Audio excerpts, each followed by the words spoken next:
We're currently using these fairy lights to add a little bit of twinkle to our foyer and to our dining room. Favorite things about them: they come in a pack of 12. They have this soft bendable wire that shapes and goes wherever you want it to, but it's not overly obvious when I put it in green or anything else.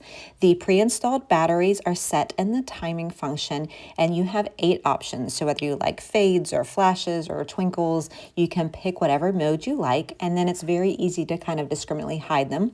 They can be used indoors or outdoors because they are waterproof. Look great day and night, and you can use a timer function. So 6 hours on, 18 hours off, automatically turns back on. Perfect for the middle of a table, little middle of a foyer, anywhere you don't have an outlet, but you still want that little bit of twinkle and glow.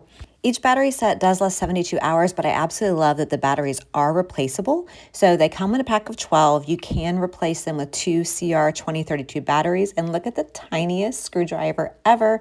That's how you access the back of each of the timer functions to be able to replace the batteries. So cute and practical, total complete kit with a pack of 12. But overall, the fairy lights are versatile. They're kind of effortless. They just make any glow in any room that little soft magical light. Built-in timer, multiple modes, perfect year-round, indoors or out. Great for a special event. I'm absolutely thrilled with these. Hope that helps. If it does, please give it a like so I can make more videos like this.